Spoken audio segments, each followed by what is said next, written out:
السلام علیکم ورحمۃ اللہ وبرکاتہ۔ اعوذ باللہ السمیع العلیم من الشیطان الرجیم من ہمزہ ونفخہ ونفثہ۔ بسم اللہ الرحمن الرحیم۔ وَإِنَّ يُونُسَ لَمِنَ الْمُرْسَلِينَ إِذْ أَبَقَ إِلَى الْفُلْكِ الْمَشْحُونِ فَسَاهَمَ فَكَانَ مِنَ الْمُدْحَضِينَ فَالْتَقَمَهُ الْحُوتُ وَهُوَ مُلِيمٌ فَلَوْلَا أَنَّهُ كَانَ مِنَ الْمُسَبِّحِينَ لَلَبِثَ فِي بَطْنِهِ إِلَى يَوْمِ يُبْعَثُونَ فَنَبَذْنَاهُ بِالْعَرَاءِ وَهُوَ سَقِيمٌ وَأَنبَتْنَا عَلَيْهِ شَجَرَةً مِّن يَقْطِينٍ وَأَرْسَلْنَاهُ إِلَى 100,000 أَوْ يَزِيدُونَ فَآمَنُوا فَمَتَّعْنَاهُمْ إِلَى حِينٍ۔ معزز سامعین کرام، سورہ صافات سورہ نمبر 37 اور اسی سورت سے آیت نمبر 139 سے لے کر کے 148 تک، یعنی 139 نمبر کی آیت کریمہ سے لے کر 148 نمبر کی آیت کریمہ تک ابھی آپ کے سامنے تلاوت کی گئی۔ سامعین کرام، یہی آیات کل کے درس میں بھی آپ کے سامنے تلاوت کی گئی تھی، اور ان آیتوں سے سیدنا یونس علیہ السلام اور ان کے قوم کے تعلق سے کچھ باتیں کل آپ کے سامنے پیش کی گئی تھی۔ بتلایا گیا تھا کہ اللہ تبارک و تعالیٰ نے سیدنا یونس علیہ السلام کو نینوا نامی بستی کی طرف نبی بنا کر کے مبعوث کیا۔ وہاں گئے تو وہاں پر لوگوں کو انہوں نے اللہ تبارک و تعالیٰ کے توحید کی دعوت دی، جو رسالت اور رسالت کے جو احکام اللہ نے نازل کیے تھے اس کو ان کی قوم تک پہنچایا، تو دوسرے قوموں کی طرف سے ان کے قوم کے لوگوں نے بھی جھٹلایا۔ بار بار ہوئی بات، جب قوم کے لوگ نہیں مانے تو جھنجلا کر کے غصے میں آ کر سیدنا یونس علیہ السلام نے اللہ تبارک و تعالیٰ کے حکم اور مرضی کے بغیر قوم کے لوگوں کو الٹیمیٹم دے دیا کہ اتنے اتنے دن کے بعد عذاب آ جائے گا، اور وہاں سے نکل کھڑے ہوئے، کشتی میں سوار ہوئے۔ اللہ تبارک و تعالیٰ کی مرضی مشیت، کشتی بیچ سمندر میں جا کر کے ڈگمگ ڈگمگ کرنے لگی، موجوں کے درمیان وہ ڈوبنا شروع ہو گیا، ڈوبنے لگا اٹھنے لگا، ڈوبنے لگا اٹھنے لگا کشتی والوں نے جو ہے سمجھا کہ کوئی غلام ہے جو بھاگا ہوا ہے اپنے مالک سے۔ لوگوں نے قرآن اندازی کی، بار بار سیدنا یونس علیہ السلام کا نام نکلا۔ اخیر میں یونس علیہ السلام نے خود پانی میں چھلانگ لگا دیا، اور ادھر اللہ تبارک و تعالیٰ کی مرضی، ویل مچھلی فوراً انہوں نے سیدنا یونس علیہ السلام کو اپنے کسٹڈی میں لیا۔ اللہ تبارک و تعالیٰ کا حکم تھا کہ پیٹ میں رکھنا ہے، اس کو نقصان نہیں پہنچانا ہے۔ اس کے بعد جتنا اللہ نے چاہا اس پیٹ کے اندر رہے۔ جب مچھی کے پیٹ میں تھے تو ہم نے بتلایا تھا کہ سیدنا یونس علیہ السلام کو جیسے ہی ہوش آیا، جیسے ہی ہوش و حواس میں آئے، فوراً انہوں نے نماز پڑھنا شروع کر دیا اور اللہ تبارک و تعالیٰ کی تسبیح بیان کرنا شروع کر دی۔ اور اسپیشلی ایک دعا ہے جس کو اللہ تبارک و تعالیٰ نے قرآن کریم کے سورۃ الانبیاء میں نازل فرمایا۔ جیسے ہی پیٹ کے اندر گئے انہوں نے کہنا شروع کر دیا، لا الہ الا انت سبحانک انی کنت من الظالمین۔ سامعین کرام، یہاں پر اللہ تبارک و تعالیٰ نے اسی بات کو بیان فرمایا ہے۔ اللہ نے فرمایا، فلولا انہ کان من المسبحین للبث فی بطنہ الی یوم یبعثون۔ اور اگر یہ بات نہ ہوتی کہ یونس تسبیح کرنے والوں میں سے تھا، اگر ایسا نہ ہوتا تو یونس مچھلی کے پیٹ میں یونس قیامت کی صبح تک رہتا ہے۔ جب تک قیامت نہیں ہوتی، جب تک لوگوں کے اٹھائے جانے کا دن نہیں ہوتا، للبث فی بطنہ، مچھی کے پیٹ میں ہی رہتا یونس۔ اس سے ہم نے کل بتلایا تھا دو مفہوم۔ پہلا مفہوم یہ بتلایا تھا کہ یونس علیہ السلام چونکہ اپنی زندگی میں برابر اللہ تبارک و تعالیٰ کی تسبیح، تعریف اور اللہ تبارک و تعالیٰ کی حمد و ثنا اور عبادت کیا کرتے تھے، اللہ کے حکموں کی پابندی کیا کرتے تھے، اس لیے اللہ نے کہا کہ اگر وہ اللہ کی تسبیح بیان کرنے والوں میں نہیں ہوتا تو قیامت تک اس کو مچھلی کے پیٹ میں رہنا پڑتا۔ ایک مفہوم یہ بیان کیا تھا میں نے۔ دوسرا مفہوم میں نے یہ بیان کیا تھا کہ اللہ تبارک و تعالیٰ کا یہ فرمانا کہ اگر یونس تسبیح پڑھنے والوں میں سے نہ ہوتا، اللہ کی تسبیح اور پاکیزگی بیان کرنے والوں میں سے نہ ہوتا، تو ہم اس کو مچھی کے پیٹ میں قیامت کے دن تک رکھتے، مچھی کے پیٹ میں وہ قیامت کے دن تک رہتا۔ اس کا دوسرا مفہوم یہ ہے کہ جیسے ہی مچھی کے پیٹ میں گئے انہوں نے فنادا فی الظلمات، مچھی کے پیٹ میں ہی پکارنا شروع کیا۔ کیا پکارنا شروع کیا؟ لا الہ الا انت سبحانک انی کنت من الظالمین۔ اے اللہ، تیرے علاوہ کوئی سچا معبود نہیں، تو پاک ہے، میں ہی اپنے اوپر ظلم کرنے والوں میں سے ہوں۔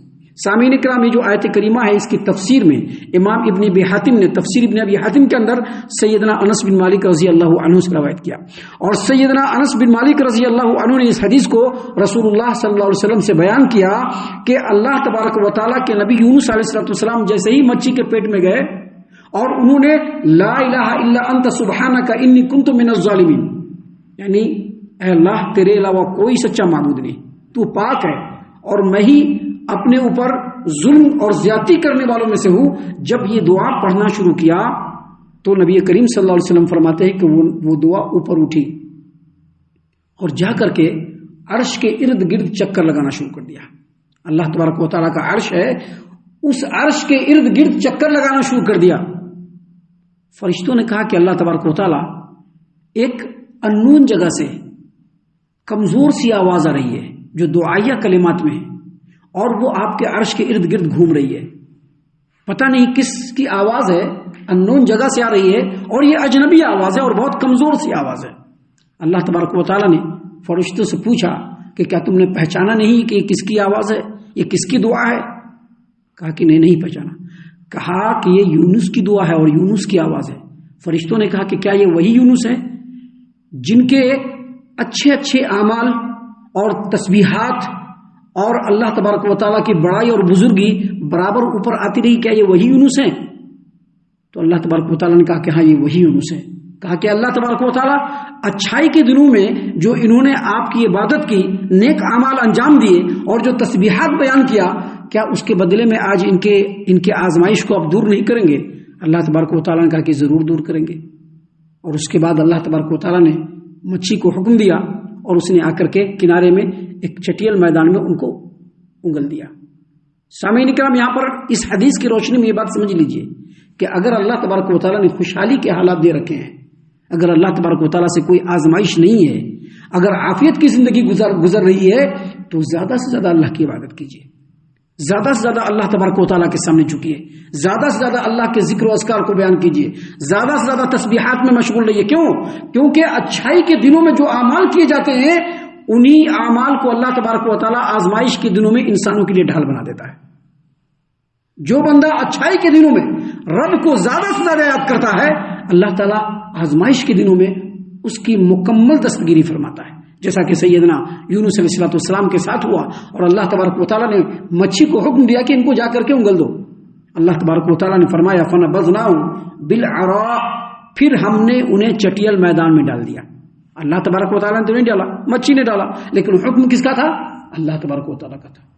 ابھی تاج محل ہے نا، تاج محل لوگ کیا کہتے ہیں؟ شاہ جہاں نے بنایا، کہتا ہے نا، لیکن بنانے والا کون ہے؟ مزدور ہے، لیکن بنوانے والا اور حکم دینے والا کون ہے؟ شاہ جہان ہے۔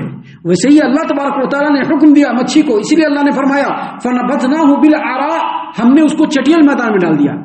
سیدنا عبداللہ بن عباس رضی اللہ عنہما اور بہت سارے مفسرین کا کہنا ہے کہ العراء کہتے ہیں ایسے چٹیل میدان کو جہاں پر کوئی گھر نہیں ہو، کوئی پیڑ پودا نہیں ہو، اس کو کیا کہتے ہیں؟ العراء، اور ہم لوگ اردو میں کیا کہتے ہیں؟ چٹیل میدان۔ تو ہم نے اس کو چٹیل میدان میں ڈال دیا، وہ سقیم، اس حال میں کہ وہ بیمار تھا۔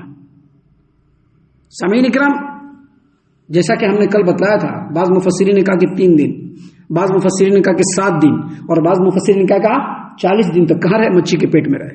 اب 3 دن ہی کو اگر پکڑ لیجئے تو 3 دن تک مچھی کے پیٹ میں رہنا کیا کوئی معمولی بات ہے؟ اللہ تبارک و تعالیٰ کی مرضی ہے، لیکن پھر بھی انسانی جسم اسباب کے تحت ہوتا ہے، لہذا 3 دن مچھی کے پیٹ میں رہنے کے بعد یا 7 دن مچھی کے پیٹ میں رہنے کے بعد جب اس کو مچھی نے اس کو انگلا تو بالکل کمزور، لاغر اور بیمار تھے۔ اللہ کی مرضی تھی، اللہ تبارک و تعالیٰ نے کہاں ڈلوایا؟ چٹیل میدان میں ڈلوایا۔ اور پھر آگے اللہ نے کہا وَأَنبَتْنَا عَلَيْهِ شَجَرَةً مِّن يَقْطِينٍ، اور ہم نے اس کے اوپر ایک بیلدار پودا، بیلدار پودا کون سا تھا؟ کدو کا بیلدار پودا اگا دیا۔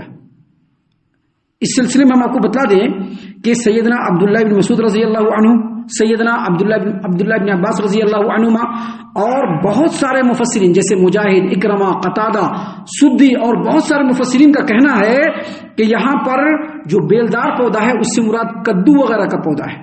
اور پھر انہوں نے کہا کہ یقطین کا مطلب کدو کا ہی ہوتا ہے۔ یقطین کا مطلب کیا ہوتا ہے؟ کدو، یعنی جیسے ہی اللہ تبارک و تعالیٰ نے مچھی کو حکم دیا وہاں پر ڈالنے کے لیے، اللہ تبارک و تعالیٰ نے وہاں پر کدو کے پیڑ کو پیدا کر دیا.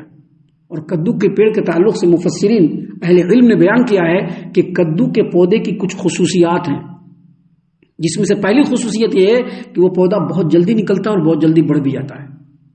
دوسری خصوصیت یہ ہے کہ اس کے پتے جو ہوتے ہیں چوڑے بھی ہوتے ہیں اور ملائم بھی ہوتے ہیں، جو سایہ کا بھی کام دیتا ہے. اور کدو کا پودا ایک ایسا پودا ہے جہاں پر مکھی نہیں بنکتی ہے. ابھی مکھیاں ہوتی ہیں نا پودوں پر لگتی ہے جا کر کے، لیکن کدو کے پودے پر مکھی نہیں لگتا ہے. تیسرا یہ کہ کدو جو ہوتا ہے وہ کھانے میں مزیدار بھی ہوتا ہے اور صحت بخش بھی ہوتا ہے. کسی بھی طرح کا انسان ہو کدو کھائے گا نا اس کو پچ جائے گا، اس کو چاہے اس کا پاچن شکتی کتنا ہی کمزور کیوں نہ ہو، کدو کھاتے ہی وہ پچ جائے گا. کھانے میں مزیدار بھی ہوتا ہے، گودے دار بھی ہوتا ہے، اور کھانے کے بعد بہت جلد ہضم بھی ہو جاتا ہے. کدو ہی ایک ایسا پودا ہے جس کے اندر اللہ تبارک و تعالیٰ نے یہ خصوصیت رکھی ہے کہ کھانے کے بعد فوراً پچ جائے گا. اور کدو جو ہوتا ہے اس کے گودے کو بھی کھایا جا سکتا ہے اور اس کے چھلکے کو بھی کھایا جا سکتا ہے. اور سیدنا اور ہمارے محمد عربی صلی اللہ علیہ وسلم کے بارے میں حدیث ہے، آپ کو پتا ہوگا کہ آپ صلی اللہ علیہ وسلم کدو بڑے شوق سے کھاتے تھے. جب کدو بن کر کے آتا تھا تو جو کٹورا ہوتا تھا اس میں کدو کے کاش کو وہ کھوجتے تھے کدھر ہے، اور وہاں سے کدو کے کاش کو نکال کے کھاتے تھے. یہ حدیث میں آتا ہے. اس لیے اللہ تبارک و تعالیٰ نے یہاں پر بیان فرمایا کہ فنبذناہ بالعراء، ہم نے اس کو چٹیل میدان میں ڈال دیا، وہو سقیم، جبکہ وہ بیمار تھا. وانبتنا علی شجرۃ من یقطین، اور اس کے اوپر ہم نے کدو کا پودا لگا دیا، اگا دیا. کیوں؟ تاکہ اس کے لیے فائدہ مند ہو اور اس کو کھا کر کے وہ صحت مند ہو جائے. سامعین کرام، اس کے بعد اللہ تبارک و تعالیٰ نے فرمایا وَأَرْسَلْنَاهُ إِلَى مِئَةِ أَلْفٍ أَوْ يَزِيدُونَ، اور ہم نے اسے 1,00,000 لوگوں کی طرف پیغمبر بنا کر کے بھیجا یا اس سے کچھ زیادہ. اس کی تفسیر میں مفسرین نے یہ بیان کیا ہے کہ مچھی کے پیٹ میں جانے سے پہلے جس قوم کی طرف وہ نبی بنا کر کے بھیجے گئے تھے، جب مچھی کے پیٹ سے اللہ تبارک و تعالیٰ نے ان کو آزاد کرایا اور جب وہ ٹھیک ہو گئے تو دوبارہ کہا کہ اسی قوم کی طرف جائیے. وَأَرْسَلْنَاهُ إِلَى مِئَةِ أَلْفٍ أَوْ يَزِيدُونَ، ہم نے انہیں 1,00,000، اہل علم نے کہا کہ 1,10,000 تھے یا 1,20,000 تھے، 1,00,000 یا اس سے زیادہ لوگوں کی طرف ان کو پیغمبر بنا کر کے بھیجا. فآمنوا، تو وہ لوگ ایمان لے آئے. یہاں پر تفصیل نہیں ہے لیکن قرآن کریم میں دوسرے مقام پر تفصیل ہے. اور اللہ تبارک و تعالیٰ نے سورہ یونس آیت نمبر 98 میں بھی بیان فرمایا ہے کہ فلولا كانت قرية آمنت فنفعها ایمانها الا قوم یونس لما آمنوا کشفنا عنهم عذاب الخزي في الحیاة الدنیا ومتعناهم الى حین. اس کا مفہوم یہ ہے کہ پھر کیوں نہیں کوئی بستی ایسی ہوئی کہ وہ عذاب سے پہلے ایمان لائی ہو، پھر اس کے ایمان نے نفع دیا ہو سوائے یونس علیہ السلام کی قوم کے. کیا مطلب؟ یعنی دنیا میں کوئی بھی ایسی قوم نہیں ہے کہ جس کے سامنے عذاب آ گیا ہو اور وہ کہا ہو کہ ہم ایمان لے آئے تو اللہ نے ان کو معاف کر دیا. ایسی کوئی قوم نہیں ہے.